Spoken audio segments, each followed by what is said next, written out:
Madame la Présidente, Messieurs les ministres, Monsieur le Président de la Commission des lois, Messieurs les rapporteurs, mes chers collègues. Le 8 octobre 2016, une quinzaine de personnes incendiaient 2 voitures de police occupées par 4 agents en mission de surveillance à Viry-Châtillon. 2 policiers avaient été alors très grièvement blessés. Cet événement avait sur le moment déclenché un mouvement de protestation sans précédent des forces de l'ordre éreintées par des mois d'état d'urgence et de plan Vigipirate alerte attentat. Le projet de loi relatif à la sécurité publique qui nous réunit aujourd'hui constitue la réponse législative du gouvernement à la mobilisation des policiers et vise, selon ses auteurs, à assurer la protection des forces de l'ordre et la sécurité juridique de leurs interventions. Je voudrais en préambule, mes chers collègues, rendre hommage à ces femmes et ces hommes qui assument chaque jour la lourde tâche de nous protéger. Ils exercent leur mission dans des conditions extrêmement difficiles, dues certainement à la menace terroriste qui pèse sur notre pays, mais également au manque criant de moyens. En fait, il ne s'agit pas ici du budget consacré au fonctionnement des commissariats, ni du nombre de postes dont la police aurait besoin pour travailler plus sereinement, mais il est plutôt question, c'est la mesure phare du texte, de définir les conditions dans lesquelles policiers et gendarmes peuvent faire usage de leurs armes. In fine, la question qui se pose à nous est celle de savoir si l'adoption des dispositions qui nous sont proposées est à même, pour reprendre les mots du gouvernement, d'assurer la protection des forces de l'ordre.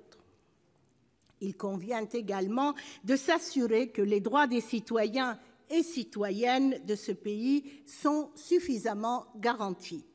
Le sentiment du groupe écologiste face à ce texte est plus que mitigé. Le projet de loi contient des avancées certaines. L'instauration d'un cadre commun aux différentes forces de sécurité en matière d'usage des armes et l'inscription dans la loi des principes d'absolue nécessité et de stricte proportionnalité en sont les exemples.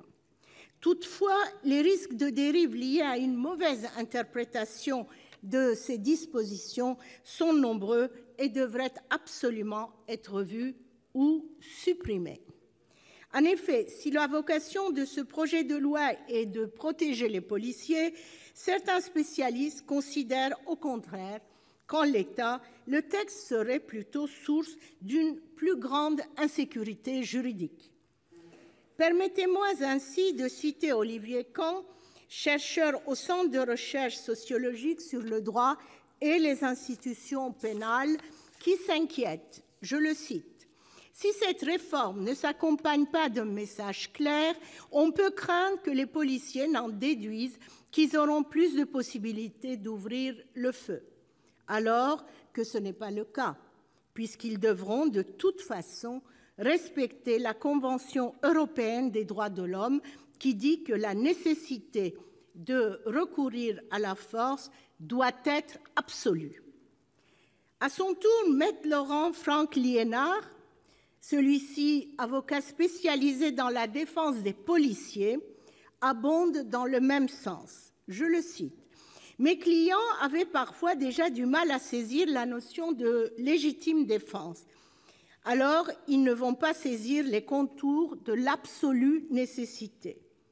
Si on commence à dire aux policiers qu'ils peuvent tirer sur une voiture en fuite, nous aurons plus de coups de feu, plus de blessés et plus de condamnations de police. Cette réforme, je continue la citation, est extrêmement dangereuse pour les policiers et les citoyens. » En conséquence, le groupe écologiste dont je porte la voix aujourd'hui a déposé, malgré vos injonctions, Monsieur le ministre de l'Intérieur, à ne pas le faire, quelques amendements dont l'adoption ou non conditionnera le vote final sur ce texte. Si finalement la majorité du groupe écologiste vote contre ce texte, ce ne sera pas par défiance envers les forces de l'ordre de notre pays. Ce sera plutôt parce que nous pensons que s'il est voté, il ne servira ni à protéger les policiers et les gendarmes, ni nos concitoyens. Merci. Merci.